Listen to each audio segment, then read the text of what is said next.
gave out tickets, and it was a punch 10 ticket. And when you punch 10, came in and got 10 sandwiches or something, your 10th one was free or your 11th one was free. Okay? Then they did the same promo a little bit later, and it was you got a ticket that had 12 punches on it, but they punched the first 2. So you got 2, but it was the same number of sandwiches you were purchasing in the end to get to the end. And yet people who got the 2 punches, they had a greater response. So I made my checklist, which I love checklists, my to-do list. And the first one is go to the Narcolepsy Network conference. Check, you all did it, right? Number 2, attend how to start a support group session. Check again, you got 2. And then the third one is say I'm going to start a support group. So that's the biggest thing, is you have to commit to saying, this is what I'm gonna do. It could take time, but I'm gonna commit myself to it. When you tell me that you wanna start a support group, I am not gonna hold you to a timeline or say it has to be done in this particular way. I'm just here to support you, and that's, the other support group leaders are here to support you in getting it done the way that you need to do it. So I'll go over some steps and some tips, and then you can take that to adapt it into your lifestyle and your community, what works best for you. And then at the end, we'll go over some questions and things like that. Okay, so the first step is to pick a name. It could be, our Chicago support group is called the Midwest Narcolepsy Support Group. Super simple. You could call it the Houston Support Group, the Dallas Support Group, whatever you want to do. But this name we're going to use it for a lot of things to brand your support group. Then the second thing is set up an email address. I suggest that you set up an email address that's separate from your personal email account. This way, all inquiries for the support group can go to this email address, and then when your support group grows and other people can come in and take over jobs, this is something that you can pass on. Also, I was just talking to a woman from Hawaii who inherited a support group, and luckily the person who set up the support group had done that, so they did not lose any information in the transition, because all the emails that had been sent and received were right there in that email address. So the reason I say pick the name first is you can use your name to set up your email address, and I like to use Google. It's the email that I'm familiar with, but also Google has Google Docs, and you can send out a questionnaire where you ask questions on Google, and then the responses come in and Google puts them into a spreadsheet for you. So if you were to send out a inquiry to people in your area with your email address, and you said name, location, age, what's your number one concern, as people answered, Google would create an Excel and a Google version, and put those answers in for you. So you're eliminating a whole step of retyping everything into that spreadsheet. It's done. Google also has Google Calendar, which you can set up with your email address, and then you can take that and share the dates on your calendar with your other support group members. So it makes it easier. There's no miscommunication because it's on the calendar. It's right there. You can use any email address. The other reason I like Google is when you add emails to Yahoo, it can be a confusing process for people to approve being added to a listserv, but on Google, as long as you're not adding hundreds of emails at a time, they will let you add somebody to that listserv without their approval. So they can cancel it, and we're not trying to abuse it, but it's nice because when we tried to do stuff over Yahoo, people were adding email addresses, but it's very confusing to approve, like on their end to approve it, and so they weren't getting our listserv emails. Then you need to decide how often you're going to meet. And the reason that I say this is because it could be you by yourself for the first couple of meetings. So you want to have consistency. If you say, I can commit to meeting once every other month on this day, and put those days on a calendar and send it out, people will know. Maybe they don't come the first 2 times, but they know when they come that 3rd time that you will be there and that the support group is going on. So really commit to what you can do, put it down, and if it's once, 3-4 times a year, once every 3 months, that's fine too. It's just the start. I asked a lot of questions, so forgive me, but Midwest Narcolepsy Support Group, what is your frequency?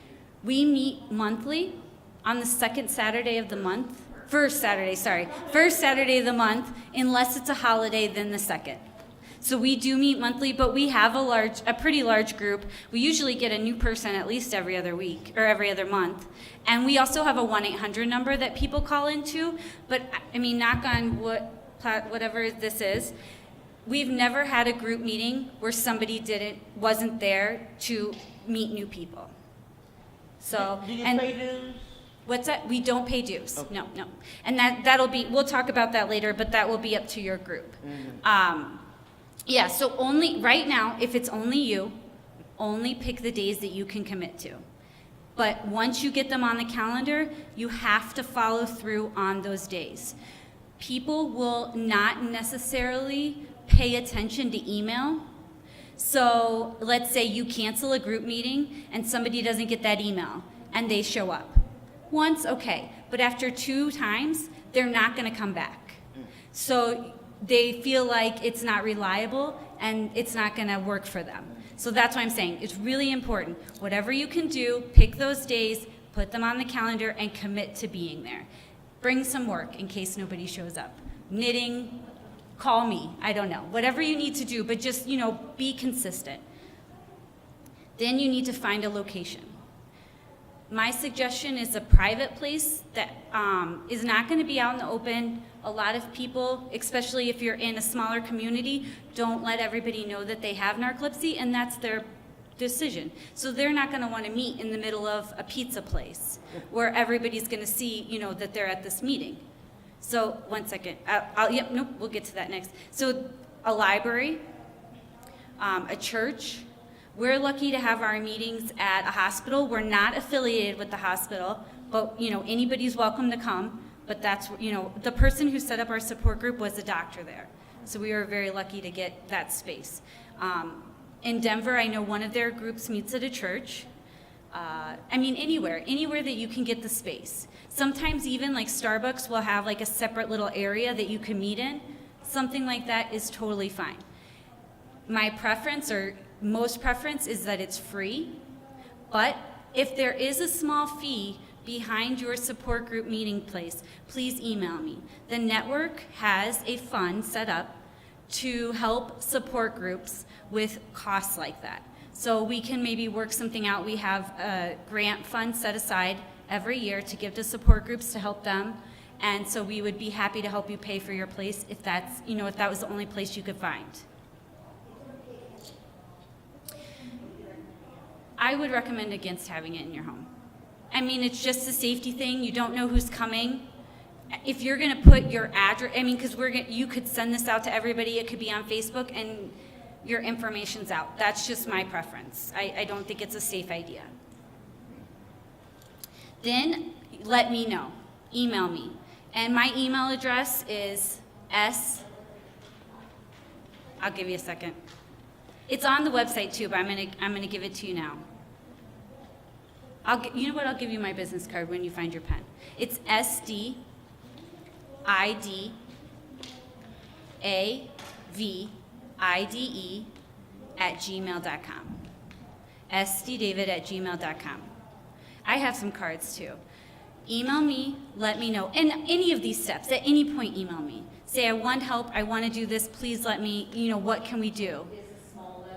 All small letters. Yep. But once you let me know, we're going to, myself and the network, will send an email out to the people in your area.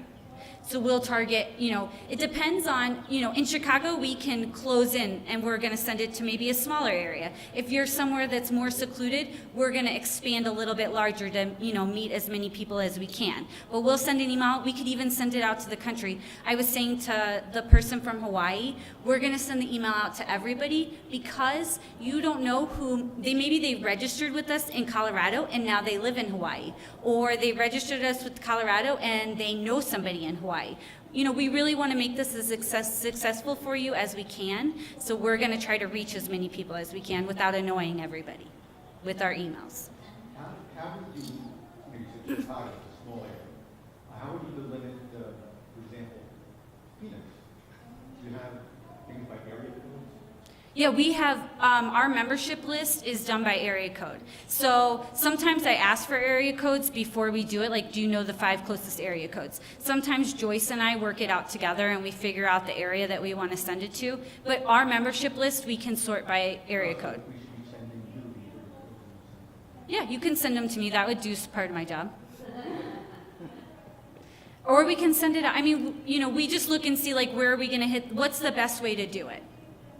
You know what, and I'm going to skip back for a second really fast. I'm sorry. I'm going to talk about location one more time because that just reminded me about transportation. We're lucky in Chicago. We have great public transportation. And even when we plan our yearly picnic, we try to keep that in mind. So our picnic we have where it's right off the highway, where 3 highways meet. It's the bus gets there, the train from the suburbs gets there, the city train gets there. Everybody can get there. But some places I know are not as lucky as we are. So if you can pick a place, even if it's by 1 bus line or 1 train line where public transportation can come to, that's always something to think about. We do have a population of people who don't drive. And so the more that we can accommodate to them, the better. Okay, so you're gonna let me know. We're gonna send emails out to the members in your area. We can attack the sleep centers, doctor's offices, anything that you think will be a successful path to get more members coming to your group. Actually, the Carolina group did that. They sent out a bunch of news blasts or emails, and randomly they found this doctor that was so excited that he sent it out to his entire patient group about the support group. That he advertised it, he offered rides, and it really turned out to be a successful thing. And I have found that there are those sleep doctors that want to get their patients there, and they'll help you, with rides or with getting the word out. They'll post a sign up in their doctor's office. I mean, it doesn't hurt to ask, and we can definitely send that information out for you and help with it. The next step is to start social media.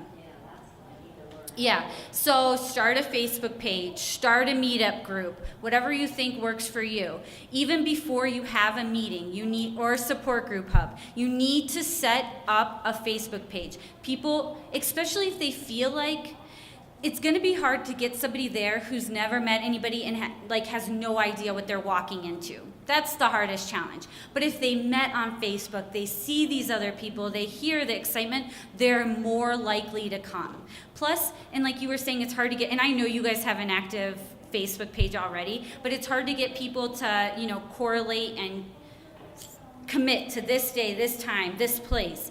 But if you could just say this is it and post it on there, I feel like maybe after a couple of times now they have too many choices almost. And people want you to make a decision for them. Just in life in general, a lot of times people want you to decide. How many times have you said, where do you want to eat? And then the person you're with says, I don't know, where do you want to eat?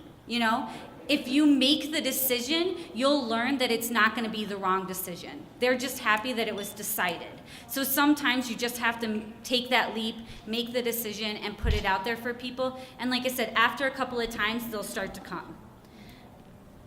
But Facebook is really important. And once you create a Facebook page, we'll put it on the NN Facebook page. We'll send it out to, I'll go on to every Facebook page I'm on, post it. I know people that will repost it and send it out.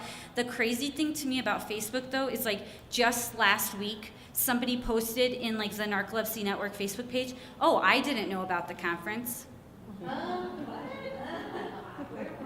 I was like, have you been on Facebook in the last 6 months? So it is crazy that even after everything, because that's always my thing with Karen, I keep saying to our communications person, how can we reach these people that keep saying, I didn't know about the conference a week before the conference? I mean, who here saw the conference on Facebook? Talked about, right? Everybody, it's always on there. So there's always going to be those people who you catch randomly, who didn't see it before, and we can bring them into your group. One of the things we're lucky about in Chicago, too, is that we do have a 1-800 number, and the network sponsored a phone for us. So we used to have Nan's kitchen phone, which people called into. And I called in a couple of times. It was very hard to hear and very frustrating. Kathy, I don't know how you continuously called into that number because it was a mess. Yeah, if you can get the conference number and have a location, you just have to write to the network, explain about your support group, and tell us what you want the funds for, and we will assess that and allocate funds for it. Yeah. I mean, like I said, we have this grant. We need to give it to support groups. That is what we want to do. If I could go to each city and help you start a support group and get it going and buy you all the supplies, I would, but I can't. I have a full-time job. Unfortunately, they don't like when I rush off to different cities. Although I might petition for Hawaii. We'll see. But anyway, so that's why we'll help you with whatever you need to get started. We'll do it. Well, now you can help me. Okay, so then we send out an email to sleep doctors. We did that. Another thing is contact high schools and colleges. So we had a support group in Wisconsin she was in law school at the University of Wisconsin. She went to her disability office and told them about it, and they said they had 11 people registered at that school with narcolepsy. 11 people at her school. Well, they wouldn't tell her who, but they said the number, yeah. So they then took that information, posted in the disability office, sent out an email blast. She also got it posted in a couple other places at her college, and people who weren't even, that's 11 people registered with the disability office. That's not including all the other people who didn't even think to register. So right there, 11 people. High schools too, reach out to the high schools. Sometimes we have more supporters at our support group than we do people with narcolepsy. So reach out to the parents and the supporters and the doctors. They want to come too. I wish that we could have each area not just have a support group, but have like a parent support group and a teen support group. But this is the path that we'll get there with this right now. So definitely contact your high schools and colleges, any other places that you can think of that would, teams and things like that. You never know where somebody with narcolepsy is going to be that's going to need this support group and will be a huge asset to helping you. Yeah, your medical association. And the whole goal is that you're not going to be the only person soon. Once you get people coming into your group and helping, they're going to take on different jobs, and it won't just be you doing everything. So that then you can pass off the email address or pass off the Facebook page or whatever the case is. If you can't create a Facebook page, email me. I could do it for you. It's very simple. I have no problem. It takes 2 minutes. I can add you as an admin, and then it's done. Yeah, it's so fast. Now you have your support group, your meeting, people are coming, but then what do you talk about? Yeah. How do you get them there every week or every month or whenever you're meeting? So it's a good idea, even if you're going to talk about like your stories or share, what's going on in your life, to just say, that's what we're going to talk about. Try to have a speaker if you can, a doctor in your area. We had one support group that had a professional organizer come in and talk. If you have a support group leader who can, has knowledge about medication or insurance, or maybe your office offers something like that, not just for people with narcolepsy, but just in general, invite them to come speak. Invite a sleep doctor to come speak. I mean, there's a lot of things. That is the challenge once you get the support group growing, is how do you kind of control that group and keep the focus on, Nan knows, but keep the focus on, narcolepsy and making sure that everybody feels heard, especially if you have a first-time person come to your group. Your biggest challenge, sometimes they'll be really quiet and shy, and sometimes they'll be so excited to have met another person with narcolepsy and share their story that an hour later, you're like, nobody else has talked. Yeah. And that's a challenge.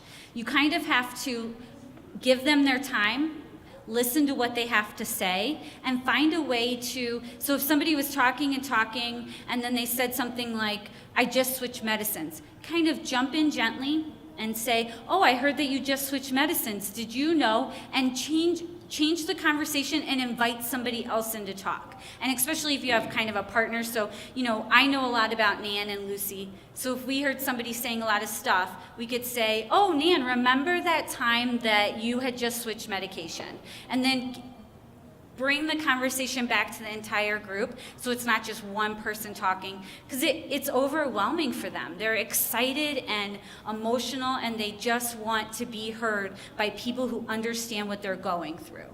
And now they found that place. So you definitely want, to make sure that the topics stay relevant. I mean, we've been meeting for a long time in Chicago. Sometimes it's just our base group, and we talk about sandwiches. But you know what? That's the support that we need. And that's what the support group is. So that's why I said, this is your support group for your group. What fits you is what you should do.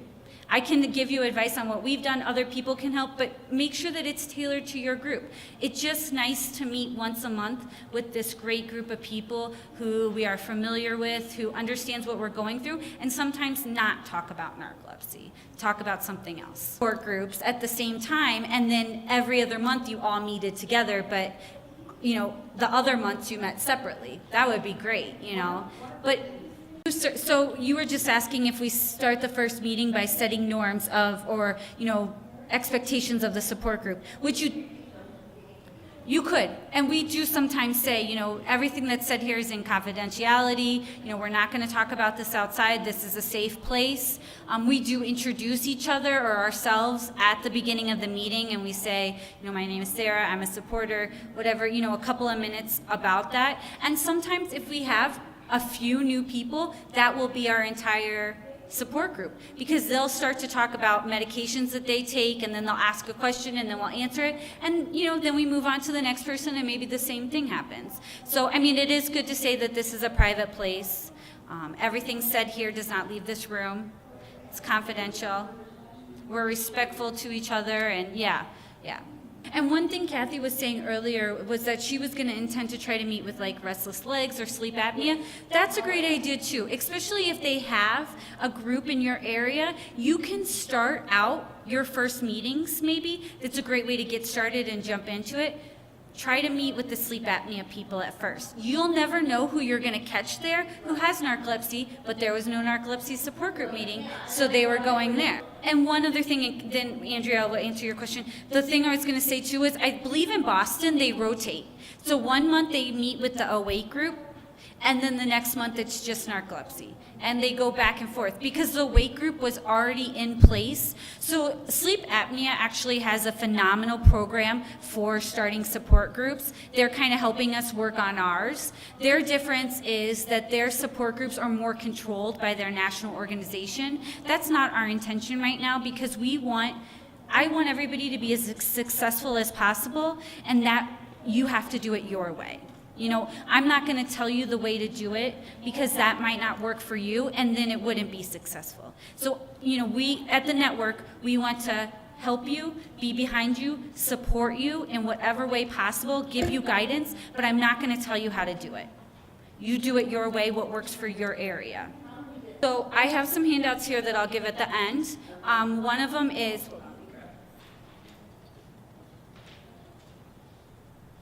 Okay, and I have all of this online that I can email to.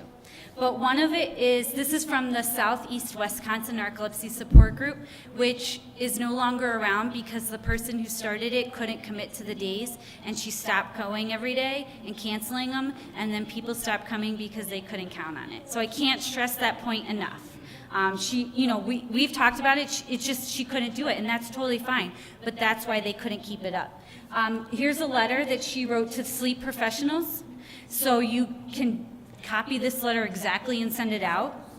Then she made a press release that she put in her newspaper, and I went to her first support group meeting, and there was a person at that support group meeting in Kenosha, Wisconsin, which I don't know if you know what or where that is, but it's a very small place in Wisconsin, who read this press release the day before the support group meeting and came. So one person right there, just from writing a press release. It was free. Then she made these flyers that she emailed out to area doctor's offices that could be cut, and she took them to Starbucks and posted them up, all kinds of things. But it was so simple.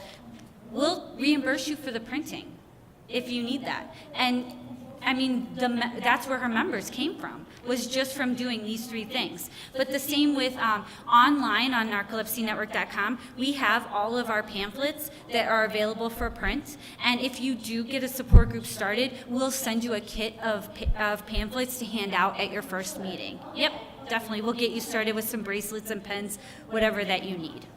But you can print the information. Let's say you got a meeting with the sleep doctor, and you wanted to run there. You can print all those materials online also. So the classroom brochure, the what is narcolepsy brochure, all of that is available on our website. No, it's on the narcolepsynetwork.org website.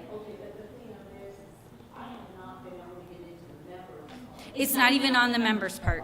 It's just on the regular page. Any person can access it and send out the, our intention by putting it out there for everybody was if people are going to give out information, we want them to give out the correct information. So we wanted to provide that correct information to be passed out instead of people not having the resource and just making something up.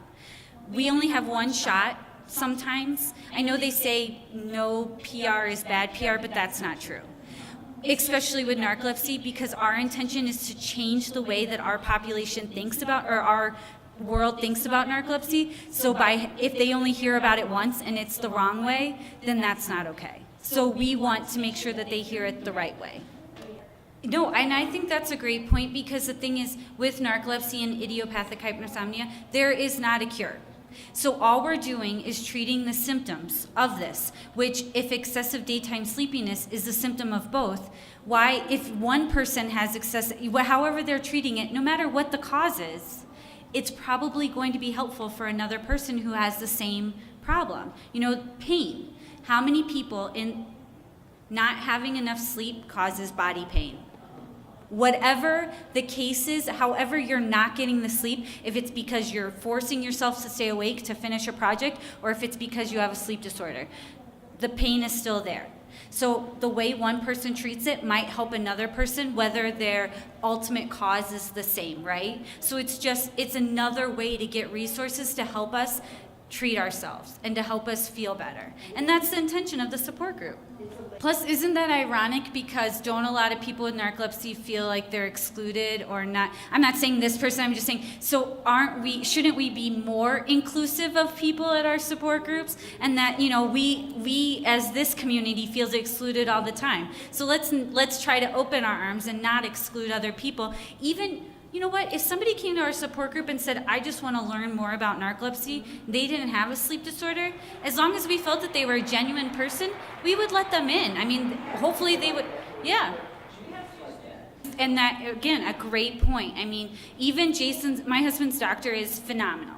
She knows a lot of stuff, is a great doctor, talks to all of his doctors, but there's times, because Jason is a natural researcher after going to law school, as a skill that he learned, he brings her things, and she says, oh, that's great, and she'll be receptive to that, and that's, we're just trying to learn how to cope with this condition. And wherever we learn that from, or wherever we can share that knowledge, you never know, it's like you never know whose bell's gonna ding. And all of a sudden, maybe that is the person that finds a more effective treatment or something by sitting in the meeting and saying, you know what? These 2 things connected for me, and here I go. Okay, I think we're done. Thank you guys for coming. Please email me if you need anything, and I can give you these handouts up here.